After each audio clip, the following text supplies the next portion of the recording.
on the play. Uh, he, it looks like he won the first game, lost the second, and now here he is on the play. Both players resolved their mulligans already. I believe they probably kept their opening 7, and we're going to see a sack of a Verdant Catacombs. You can get a basic swamp, trying to play around Wasteland. He did the same thing in the Swiss, and it looks like he might lead with. He's either going to lead with a Thoughtseize, or Cory did mulligan to 6. We're hearing from the floor, so let's see if he has a Deathrite Shaman. Deathrite Shaman is the ideal card for the Jund deck. Thoughtseize or Inquisition or Kozilek will be okay. The worst thing here would be if he just had main phase sack to play around Stifle and no play on turn 1. Yeah, well, I mean, as long as his land doesn't die, he gets a basic, so it doesn't lose the Wasteland either. And it looks like that's exactly what it was. It was a main phase sack to make sure his land doesn't get stifled here. Now, as you had mentioned at the top, Cory Teran has already defeated Shahar Shenhar once in this tournament. That's actually how he was able to make it into the top 8. Yep, yeah, that was his win it in, and he was able to beat Shahar in round 8 and then draw in round 9 to make it here into the top 8. Shahar had to win his last round and then sweat it in, coming in as the 8th seed. Yeah, barely made it. Barely made it. And let's see here. Shahar has a Ponder, and there's that True Name Nemesis. Shahar has 1 copy of True Name Nemesis. He boarded it in the Swiss as well. It didn't really do much for him either game when he had it, but still one of these cards that he feels is very good against Jund. I mean, Jund is kind of interesting because it is an incredibly fair deck, obviously. He's not doing anything broken. It's just playing in kind of normal Magic, but doing it on steroids because it has a lot of 2-for-1s and incredibly efficient, powerful cards.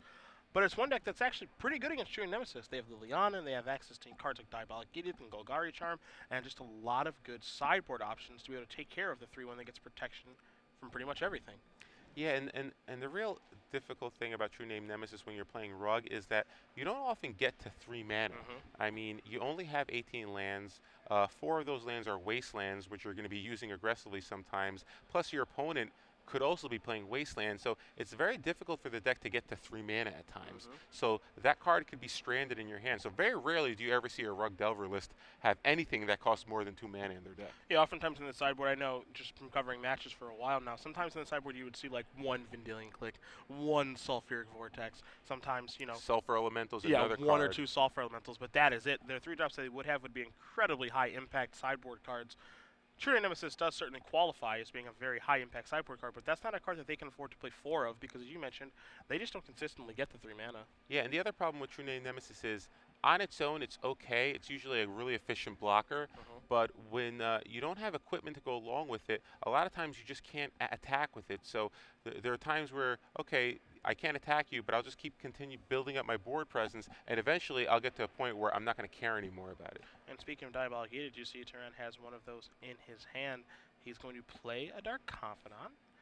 Okay. Open that up for a Daze or a Force Will, but I don't expect Force Will to be in Shenhar's deck. I don't know. He had it in the Swiss. I told him it was bad afterwards, and I think other people kind of agreed with me, but let's see. It doesn't look like he has it, but he does have a Fire Ice, which can take out that Dark Confidant. And as we did say when we were doing our bracket breakdown, Shahar has said, oh, I learned some things after losing to him the first time. And like we said, the last time Shahar said he learned some things, he beat Reed Duke in the World Championship Final. That's right.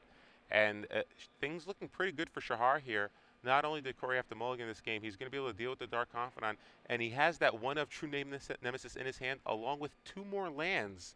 So, barring multiple Wastelands from Cory in the next few turns, it looks like that True Name Nemesis will not only enter play, but it'll enter play in a good position to start beating down. Unfortunately for Shahar, Cory does have the Diabolic Edict. So, one of the few answers to True Name Nemesis. Let's see how that plays out over the next few turns. One of the things I like about the Jund deck, however, especially in this matchup, is pretty much every card they're going to cast, the Rogue Delver deck has to answer in a timely fashion. Be it Tarmogoyf, be it Bloodbraid Elf, be it Liliana the Veil, Dark Confidant. You know, most of the cards that they cast, you have to have an answer for it right away or it gets ugly. As here's another copy of Dark Confidant. Yeah, and this is how Jund loses. It's so mana hungry, and it really doesn't run that many lands. It runs 24, and it feels like a lot, but 4 of them are Wastelands. And again, you are facing down other decks that play Wastelands and Stifles. Even though Shahar didn't have any of these this game, Cory is just getting a little mana screwed right here. Brainstorm is going to draw Shahar Nimble Mongoose, an additional Brainstorm, and a Lightning Bolt. Wow. So Shahar draws another answer to the second Dark Confidant, and Cory just can't find a way to get a little card advantage here to regain some momentum. Heaven forbid a Wasteland shows up for Shenhar. Things get really ugly. That Badland goes bye-bye along with the Dark Confidant, and then Cory's going to have to start drawing a bunch of lands to be able to get back into the game. Yeah, I guess Cory should be grateful that the brainstorm didn't reveal Bolt and Wasteland. Yeah, yeah. That would have been much worse. So it looks like we're going to see Shahar can get rid of a couple of those lands if he chooses. He can play a land, sack it, play a Nimble Mongoose, and then bolt the Dark Confidant. So Quick update from the floor. Ricky Sitter starts the game's Los Angeles Legacy Open champion. He defeats Eric Cabanero 2-0. So Blood Moons, he can get by those. Defeats Imperial Painter in 2 games. Doesn't even get one, does the Imperial Painter player. He's going to play the winner of this match between Teran and Shenhar. And if you guys don't know, Sitter and Shenhar, they're really good friends from the same area. yeah, and they're playing the same deck. So we have 2 Rug Delver decks moving on to the top 4. Are we going to have a third here? Let's see. Shahar Shenhar looking pretty good so far. Cory Teran mulligan to 6, and now he's stalled on 2 land. Shahar is going to keep pressing the advantage. He's going to play a Nimble Mongoose here, and this is great for him because if Cory does use the Diabolic Edict on the Nimble Mongoose, then that means that True Name Nemesis is more likely to survive next turn. If you've come to watch Delver of Secrets, you've come to the right place. Yeah, you've come to the right place. We got plenty of it for you. That's right. And to watch you open Errant Ephemerons. Yes. Thank you for bringing that up again. So Nimble Mongoose is going to come into play. It is 1 card away from Threshold right now. You see the 6 in the graveyard for Shenhar. Going to give the deck over to Teran, let him shuffle it up, and we'll see what Cory can find. I think most importantly, he's got to find a land right now. Yeah, land. He might have a Liliana of the Veil. If he gets a land and he does have a Liliana of the Veil in the hand, then things are looking great. Unfortunately, he drew a 4-drop in Bloodbraid Elf, so really devastating here. Still not terrible. If I can't make out his hand, if he has a Liliana and he can draw a 3rd land next turn, then that means the True Name Nemesis could still die if it does come into play. But let's see what Shahar wants to do this turn. I really think that Shahar is going to try to aggressively find a Wasteland this turn. Like, I wouldn't be surprised if he leads off with a Brainstorm. He does have the fetch land, too. Now, of course, I'm no Rug Delver master by any means, but, I mean, a Wasteland pretty much seals this one up, it feels like. I kind of like just playing Tarmogoyf Delver, to be honest with you. Okay. You can go Tarmogoyf Delver land, and then Brainstorm to make sure your Delver flips, and then you can search for a card. But it looks like he's going to Brainstorm first. 2, 3, no Wasteland. And there's that Force of Will. Yeah. I wonder how many left great there. now. Now yeah. that he's so far ahead, it's actually pretty good. So now I could see him playing the True Name Nemesis if he wants to. But I still like getting the Tarmogoyf and the Delver out there because it's just more power. Yeah, just have a couple threats. Yeah, just get a couple of threats out there. There's really no he can play the Volcanic Island. So if he wants to keep those cards, he won't lose them.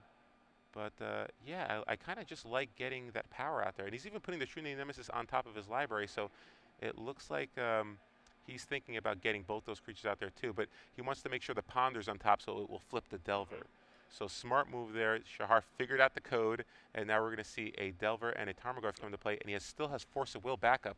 You can pitch the True Name Nemesis. We'll get the Tarmogoyf die out on the screen for you guys just to see how big the Lurigoyf is, as Cory's going to draw a card. I do not It's think... a Grove. Ooh, it is a Grove. Okay, I didn't think it was a land, but it's that funky, I think, from the Vault's Grove. Yeah, so Grove of the Burnwell is here. Shahar has a Ponder on top of his deck. He also has a True Name Nemesis and a Force of Will in his hand. So let's see how Cory's going to proceed here now that he finally drew his 3rd mana source. He's certainly not out of this. The fact that he has multiple Bloodbraid Elves in his hand, if there's ever a card that can draw you out of a situation, it's Bloodbraid Elf.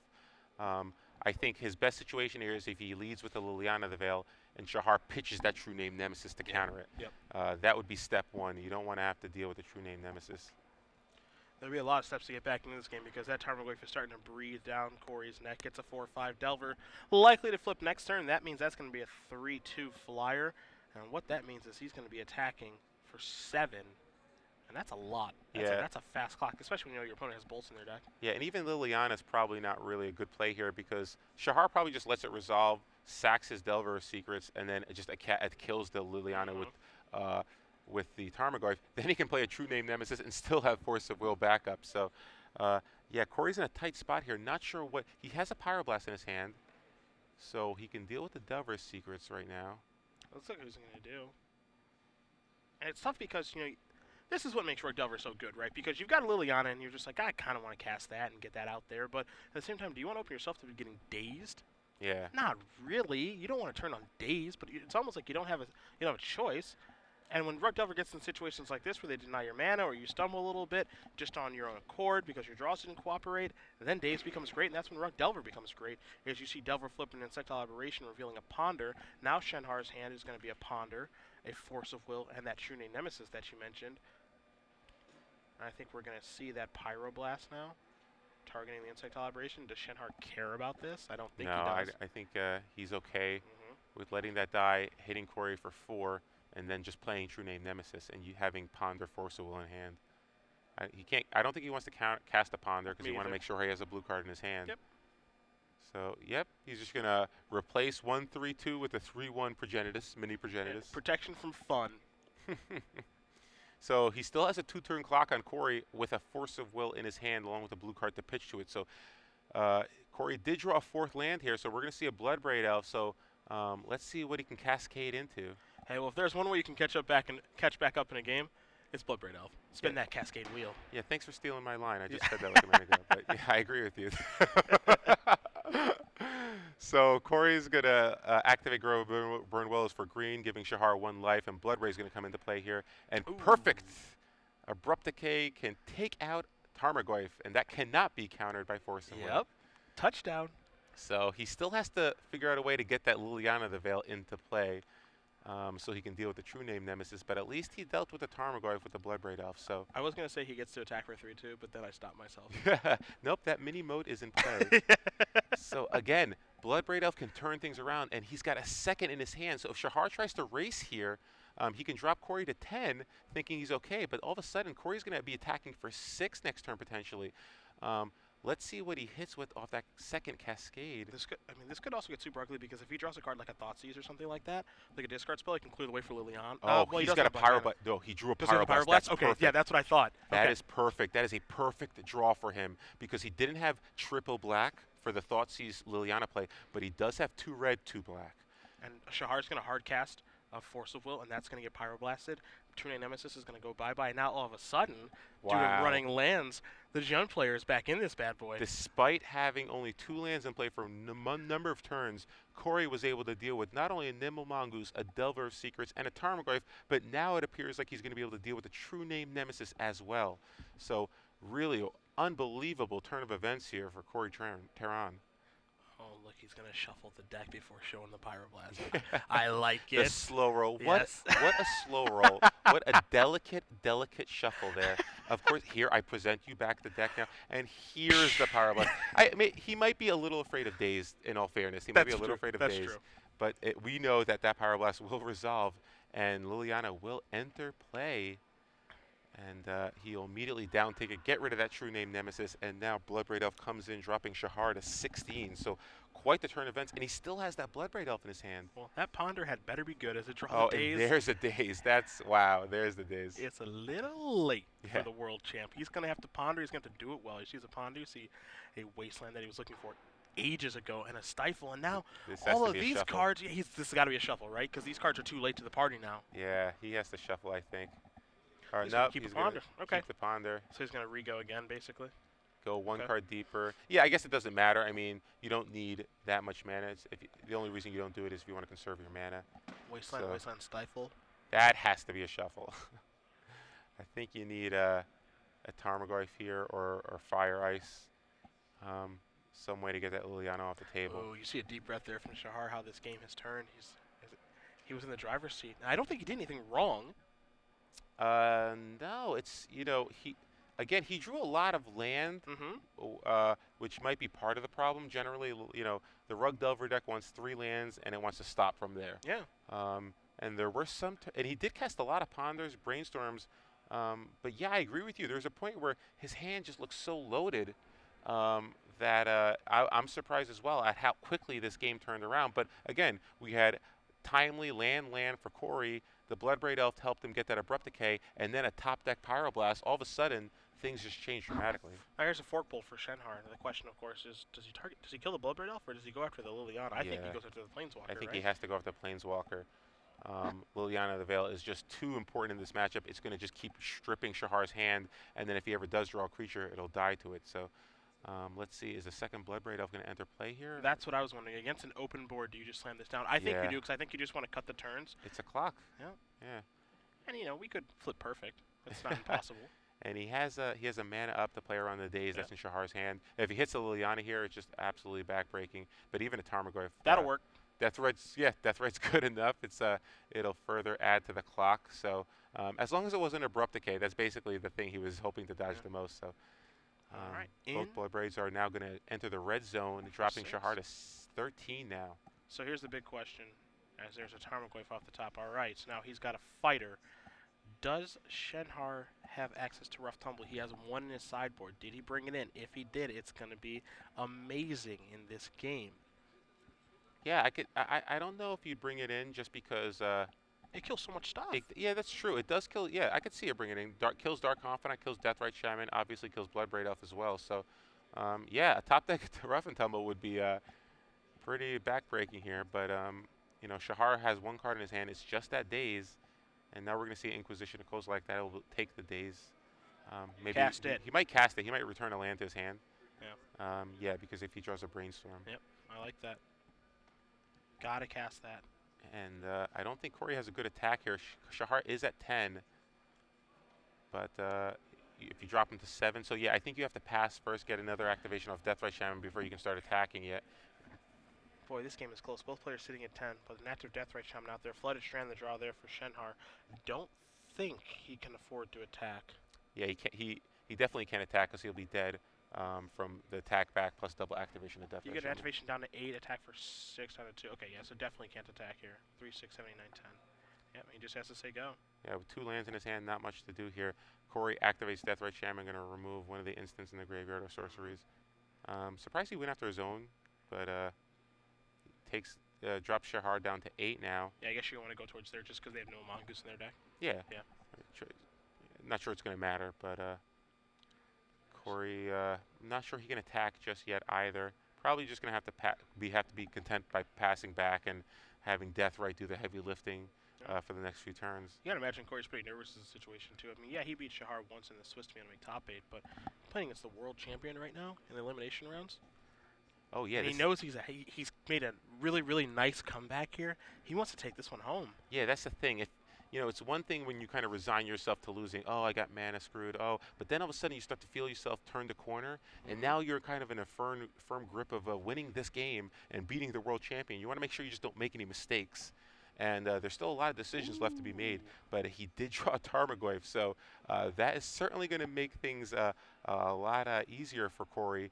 And now he can just pass here and hope that Shahar bricks one more time, which he does. Now he has 3 lands in his hand.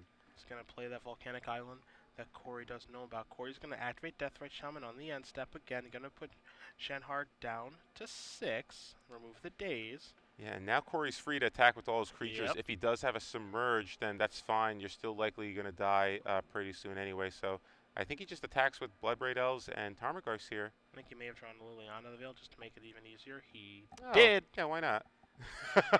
Planeswalker at the top, make you sacrifice. Bye-bye, Tarmogoyf. Shenhar's going to make him tag everything, and that is it. So the number 1 seed, Cory Teran, is going to win this match over the world champion, Shahar Shenhar. 2-1. We thought we'd have a triple rug semifinals, but it's going to be one Jund deck still chugging